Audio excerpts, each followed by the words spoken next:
नमस्कार साथियों, आपका स्वागत है हमारे यूट्यूब चैनल पे। आइए आज से हम शुरू करते हैं एसएससी जीडी के लिए प्रैक्टिस सेट, जिसमें हम देखेंगे सामान्य ज्ञान के प्रश्नों की श्रृंखला को। और ये हमारा प्रैक्टिस सेट जो है सभी एग्ज़ाम के लिए लाभदायक होंगे, जैसे कि यूपी पुलिस हो गया, एसएससी कोई भी एग्ज़ाम हो गया जिसमें सामान्य ज्ञान के प्रश्न पूछे जाते हों, उस सब के लिए बहुत ज़्यादा लाभदायक होंगे। तो आइए शुरू करते हैं हम आज अपने पहले प्रश्न से, है ना। तो हमारा पहला प्रश्न है, गोभी मरुस्थल कहाँ पे है? तो इसमें सही ऑप्शन है चीन में गोभी मरुस्थल स्थित है। ठीक है ना, गोभी मरुस्थल चीन में स्थित है। ठीक, तो देखते हैं अगला प्रश्न। परमाणु ऊर्जा में भारतीय कार्यक्रम के जनक हैं। परमाणु ऊर्जा में भारतीय कार्यक्रम के जनक हैं। तो सही ऑप्शन इसमें 2, एच.जे. भाभा परमाणु ऊर्जा के जनक हैं। ठीक है, भाभा ने सर्वप्रथम 1944 में मुट्ठी भर वैज्ञानिकों की सहायता से ये कार्यक्रम शुरुआत किया था। ठीक, परमाणु ऊर्जा के प्रथम अध्यक्ष जो थे यही थे। ठीक, और ये क्या बोलते हैं, मुंबई में स्थित है। ठीक, मुंबई में जो ये क्या नाम इसका बार्क इन्हीं के नाम पे रखा गया है। ठीक, मुंबई में जो स्थित है ना एक बार्क, इन्हीं के नाम पे पड़ा था। ठीक, अगला प्रश्न देखते हैं, डूरंड कप किस खेल से संबंधित है? डूरंड कप किस खेल से संबंधित है? तो सही ऑप्शन है इसमें डूरंड कप का फुटबॉल से संबंधित है। बी नंबर ऑप्शन सही इसमें, 2 नंबर। डूरंड कप फुटबॉल से संबंधित है। डूरंड कप की शुरुआत जो है 1888 में हुई थी। ठीक है ना। अगला प्रश्न देखते हैं, एस्पेरांटो क्या है? एस्पेरांटो क्या है? तो ये एक विश्व भाषा के रूप में कार्य करने के लिए बनाई गई एक कृत्रिम भाषा है। तो सही ऑप्शन इसमें है 4 नंबर। 4 नंबर विश्व भाषा के रूप में कार्य करने के लिए बनाई गई एक कृत्रिम भाषा है। ठीक है ना। सही ऑप्शन नंबर 4। ठीक, अगला प्रश्न देखते हैं, इसको क्या नाम है, JLL जाने हाफ के द्वारा बनाई गई थी शायद। हाँ, LL जाने हाफ ने इसको बनाया था। ठीक है ना। कौन से प्रसिद्ध भारतीय गुरुदेव के नाम से जाने जाते हैं?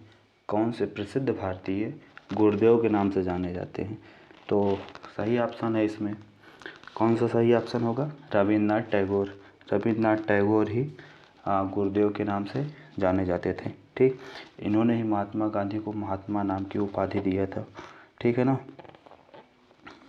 और इनको अब इनकी एक कृति है गीतांजलि, इसके लिए इनको नोबेल का पुरस्कार मिला था 1913 में। ठीक, और ये पहले भारतीय थे जिनको नोबेल का पुरस्कार मिला था। ठीक, ये क्वेश्चन पूछा जाता है अभी भी कि प्रथम भारतीय कौन है जिनको नोबेल का पुरस्कार मिला है। ठीक, तो रविन्द्रनाथ टैगोर जी हैं। ठीक, इन्हीं को गुरुदेव के नाम से जाना जाता है।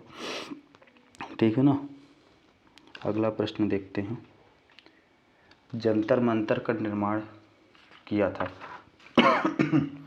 तो जंतर मंतर का निर्माण किसने किया था? तो सही ऑप्शन इसमें जय सिंह ने, महाराजा जय सिंह ने जंतर मंतर का निर्माण करवाया था। ये जंतर मंतर जो है कहाँ पे स्थित है? तो जंतर मंतर जयपुर में स्थित है, बनारस में स्थित है, दिल्ली में स्थित है, उज्जैन में स्थित है और मथुरा में स्थित है। ठीक ना, 5 जगह ये जंतर मंतर स्थित है। ये जंतर मंतर जो है ये एक खगोलीय वेधशाला है। ठीक है ना, खगोलीय वेधशाला और 5 जगह स्थित है। ठीक है ना, इसका निर्माण महाराजा जय सिंह ने करवाया था। याद रखिएगा, इम्पोर्टेंट क्वेश्चन है ये भी। अगला प्रश्न देखते हैं, स्टेनलेस स्टील मिश्र धातु है, ये किस चीज़ का मिश्रण है? ठीक, 2 चीज़ों से मिलकर बना हुआ है, कौन कौन सी चीज़ है? लोहा और क्रोमियम से मिलके बना हुआ है। तो सही ऑप्शन इसका क्या हो जाएगा? लोहा और क्रोमियम, इसी के मिलने से ये स्टेनलेस स्टील बना हुआ है। इसको बेजंग फौलाद भी कहते हैं, ठीक, बेजंग फौलाद, ठीक है ना। ये कार्बनिक और कार्बनिक अम्लों से ख़राब नहीं होता, ठीक है ना। इसमें अधिक ताप सहने की क्षमता होता है, इसीलिए इसको बोलते हैं क्या? स्टेनलेस स्टील और बेजंग फौलाद। अगला प्रश्न देखते हैं। अगर कोई वित्त विधेयक लोकसभा द्वारा स्वीकृत हो जाए तो राज्यसभा इसे अधिक से अधिक रोक सकती है। अगर कोई विधेयक लोकसभा से, कोई वित्त विधेयक अगर लोकसभा से स्वीकृत हो जाए तो राज्यसभा में इसे अधिकतम से अधिकतम कितने दिन तक रोका जा सकता है? तो इसका सही ऑप्शन है 4 नंबर, 14 दिन। 14 दिन तक इसको अधिक से अधिक दिन तक रोका जा सकता है, ठीक है ना। तो सही ऑप्शन है डी। अगला प्रश्न देखते हैं। Autobiography of an unknown Indian. Autobiography of an unknown Indian, ये पुस्तक के लेखक कौन हैं? ये पुस्तक किसने लिखी? ठीक है, तो सही ऑप्शन है 1 नंबर नीरज सी चौधरी। नीरज सी चौधरी ने ही ये पुस्तक लिखी है, ठीक। इनकी कुछ और महत्वपूर्ण पुस्तकें हैं, जैसे कि है कौन कौन सी हो जाएंगी? पैसेज टू इंग्लैंड हो जाएगी, culture in the vanity bag हो जाएगा, और इनकी एक इम्पॉर्टेंट पुस्तक है हिंदुइज्म। हिंदुइज्म इनकी बहुत ही इम्पोर्टेंट पुस्तक है, ठीक है ना। अगला प्रश्न देखते हैं। जय जवान जय किसान का नारा किसने दिया था? जय जवान जय किसान का नारा किसने दिया था? 1965 में भारत पाकिस्तान के युद्ध के समय जब अन्न की कमी हो गई तो तत्कालीन प्रधानमंत्री लाल बहादुर शास्त्री जी ने ये नारा दिया था। क्या नारा दिया था? जय जवान जय किसान, ठीक है ना। किसानों को और हमारे सैनिक को इनका मनोबल बढ़ाने के लिए, ठीक है ना। इसके बाद में अटल बिहारी वाजपेयी जी ने इसी में एक और जोड़ लिया था, जय जवान जय किसान और जय विज्ञान, ठीक है। तो अगला प्रश्न देखते हैं। मदर टेरेसा के द्वारा स्थापित धर्म संघ कहलाता है। मदर टेरेसा के द्वारा स्थापित धर्म संघ कहलाता है, क्या कहलाता है? तो सही ऑप्शन है missionaries of charity. Missionaries of charity, ठीक। ये अनाथों की सेवा के लिए एक चैरिटी है। इसे 1950 में मदर टेरेसा ने खोला था, ठीक। एक इनकी चैरिटी है निर्मल हृदय, जो कि इसी से संबंधित है, ठीक है ना। अच्छा, ये बताइए मदर टेरेसा को संत की उपाधि कब मिली थी? मदर टेरेसा को संत की उपाधि 2016 में मिली थी, ठीक। याद रखिएगा, इम्पोर्टेंट पूछा जाने वाला क्वेश्चन। कला की गांधार शैली निम्न समय में फूली फली। कला की गांधार शैली कब फूली फली? तो इसका सही ऑप्शन है 1 नंबर कुषाणों के समय में ये गांधार शैली सबसे ज़्यादा फूली फली थी, ठीक। जो इस समय के शिल्पकार थे वो यूनानी थे, ठीक। गांधार शैली की प्रतिमा अति लोकप्रिय है, ठीक है ना। गांधार शैली को ग्रीक बौद्ध शैली भी कहा जाता है, ठीक है ना। ग्रीक बौद्ध शैली भी कहा जाता है गांधार शैली को, याद रखिएगा। और ये कुषाणों के समय में सबसे ज़्यादा फली फूली है। अगला प्रश्न देखते हैं। कौन से प्रसिद्ध भारतीय नेता सीमांत गांधी के रूप में जाने जाते हैं? तो सबसे ज़्यादा सरल क्वेश्चन यही है, तो इसका सही आंसर है खान अब्दुल गफ्फार खान। खान अब्दुल गफ्फार खान को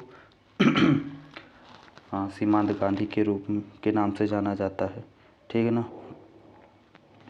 लाल कुर्ती आंदोलन के प्रणेता नेता भी यही थे, खान अब्दुल गफ्फार खान, ठीक। लाल कुर्ती आंदोलन। अगला प्रश्न देखते हैं। सही ऑप्शन इसमें कौन सा? 1 नंबर खान अब्दुल गफ्फार खान। अगला प्रश्न देखते हैं। कलिंग पुरस्कार दिया जाता है। कलिंग पुरस्कार किस क्षेत्र में दिया जाता है? तो इसका सही ऑप्शन है 2, विज्ञान को लोकप्रिय बनाने के लिए कलिंग पुरस्कार दिया जाता है। ठीक है ना। कलिंग पुरस्कार ये किस संस्थान के द्वारा दिया जाता है? कभी कभी ये क्वेश्चन भी पूछ लिया जाता है। हाँ, तो ये जो है यूनेस्को के द्वारा दिया जाता है। इसकी शुरुआत कब हुई थी? 1952 में इसकी शुरुआत हुई थी। अगर कभी कभी ये भी क्वेश्चन पूछ लिया जाता है कि सबसे पहले ये कलिंग पुरस्कार किसे दिया गया था और कब दिया गया था, तो ये सबसे पहले पुरस्कार दिया गया था फ्रांस के एक वैज्ञानिक है डी ब्रोगली। ठीक, इनको दिया गया था 1952 में ही दिया गया था। ठीक है ना। अगला प्रश्न देखते हैं। सही ऑप्शन इसका 2 नंबर। अगला प्रश्न है, सुएज नहर जोड़ती है। सुएज नहर जो है किन 2 सागरों को जोड़ती है? तो इसमें सही ऑप्शन है सुएज नहर भूमध्य सागर को लाल सागर से जोड़ती है। भूमध्य सागर को लाल सागर से जोड़ती है। ठीक है ना। अगला प्रश्न देखते हैं। अंतिम प्रश्न है हमारा, चिपको आंदोलन। चिपको आंदोलन किससे संबंधित है ना। इसमें 4 ऑप्शन दिया हुआ है। तो चिपको आंदोलन वृक्षों के बचाव के लिए संबंधित है। ठीक है ना। ये उत्तराखंड के टिहरी गढ़वाल क्षेत्र में आंदोलन हुआ था। इसके जो है नेता हैं सुंदरलाल बहुगुणा। इसके सुंदरलाल बहुगुणा के नेतृत्व में आंदोलन हुआ था वृक्षों को बचाने के लिए। ठीक है ना। पर्यावरण संरक्षण हेतु इस आंदोलन को शुरू किया गया था। ठीक है ना। तो आज बस यहीं तक देखते हैं प्रश्न। ठीक है, नमस्कार।